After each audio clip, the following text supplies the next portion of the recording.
We call them weather whiz kids for a reason. They ask awesome questions. Yeah, the kids are back. They've got another question. Scott's got it. Yes, and you know, some questions are very simple. Other questions are very intricate and detailed. And this is a question that's on a lot of people's minds. Here's one from Garfield Elementary. I'm Madison from Garfield Elementary, and my weather question is, has Boise's weather climate changed because of the effect of global warming? If so, how? Great question there, Madison, and I don't have a lot of time to do this, so I'm going to summarize here, okay?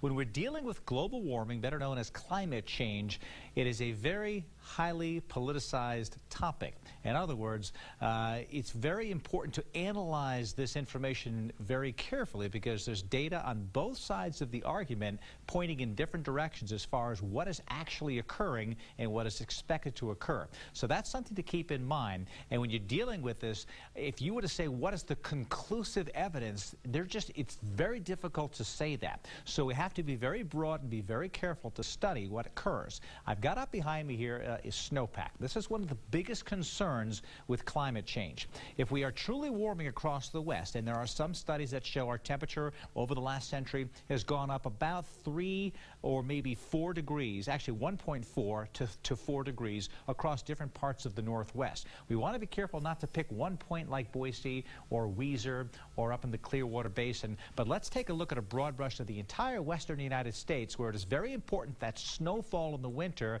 gives us the water that we need in the summer. Back east, it just rains all year, and they get that. So the snowpack is very difficult, or is very important for us. So if we get warmer temperatures, if it truly occurs, what's going to happen is we're going to have less snowpack, and the snowpack is going to melt earlier. That's going to do two things. Less snowpack means that we would have less water supply. We would strain the western water supplies. Also, when the snowpack melts earlier, the forests dry out quicker, and they're more liable to get infested with disease from insects, and that can create an issue with forest fires as well. So less water in forest fires is an issue, and for some places, cold water fish like salmon, if temperatures come up, cold water fish can then have a difficult habitat and can start to die off. And so those are three topics that are of concern across the West. Is it conclusive?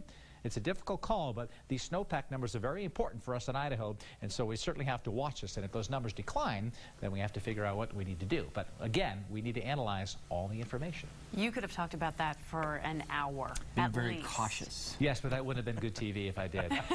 Thanks, Scott. So he's the Oscars